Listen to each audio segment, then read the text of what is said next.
It's Newark's first grassroots emergency overnight warming station for the homeless. I'm at Truth Community Outreach Center, here to talk to the minds who made sure it would come together. I'm Kwanzaa King, and this is Live Life on Purpose Today.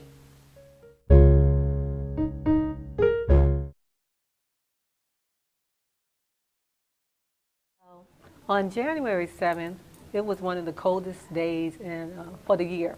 It was around 7 degrees, and I was having a conversation with Pastor Tawana Thompson about the weather and the city of Newark having warming stations. And we were concerned about the weather outside and the people who are outside in the cold.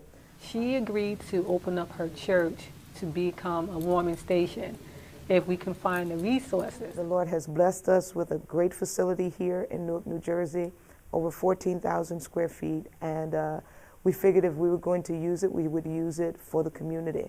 And so the focus was, we had 5-degree weather, and so we got together and figured out how can we house homeless people right here in our community. So I started the process of calling different agencies and asking them questions about if they can donate or if they knew where the warming stations were in the city of Newark.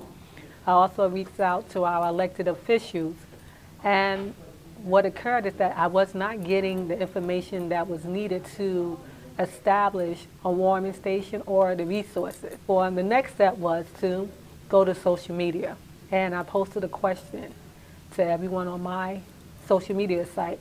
Do you know where the warming stations are in the city of Newark, New Jersey?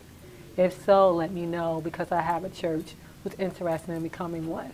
I became involved with the overnight warming station based on a post that I saw on social media. I saw the post posted by Tina Lane, simply asking the question, where does Newark house the homeless in frigid weather overnight? I reached out to people in the city of Newark, only to find that the warming stations provided by the city were only open from 8:30 a.m. to 4:30 p.m.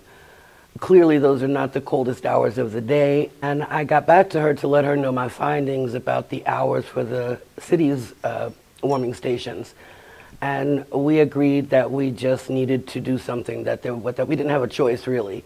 So we just both set out to find people with like hearts and like minds that would consider working with us. I got involved in Newark's first grassroots emergency overnight warming station.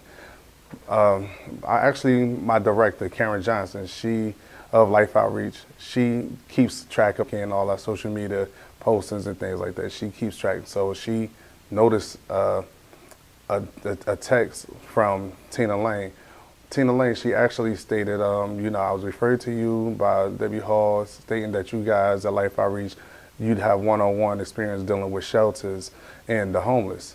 And she stated to me also about the warming stations and, that we had none. And, basically our part of what can we do to help her and help this first grassroots really get started.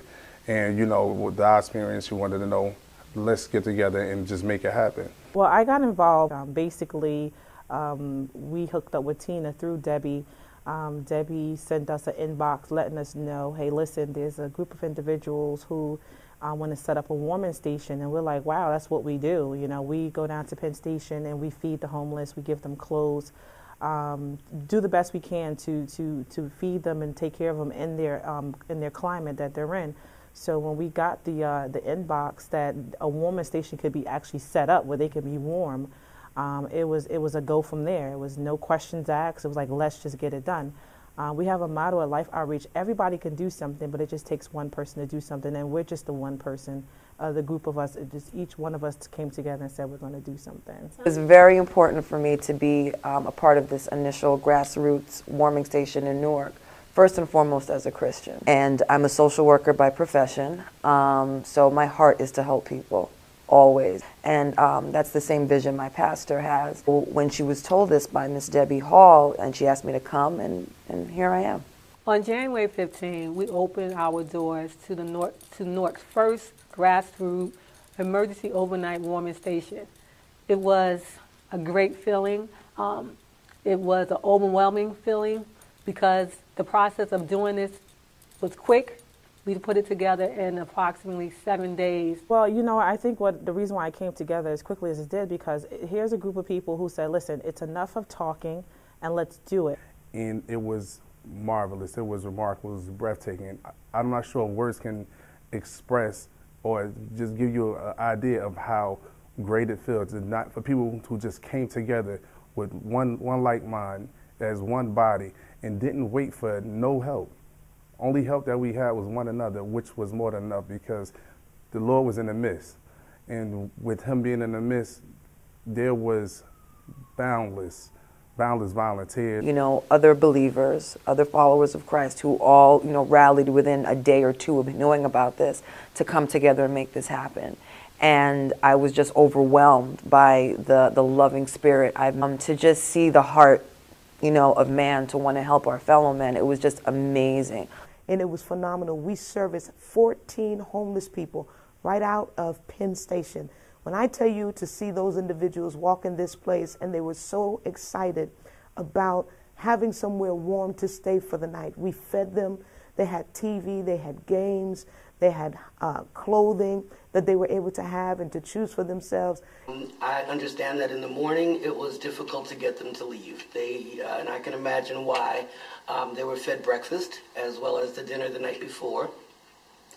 And they just couldn't get over not only the environment, the clean, warm, safe, loving environment, but the people, the volunteers. The volunteers really made it different from any other experience that they'd ever had.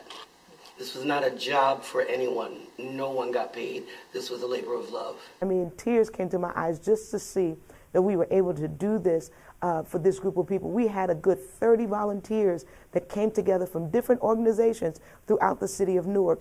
With the help of many volunteers, with the help of many people who were caring to dedicate their time, donations, resources, people came in to set up, people came in to drop off coats and food and different supplies that was needed. So it was a lot of emotion for me because I was actually looking at the process, looking at the beginning of something that we have started.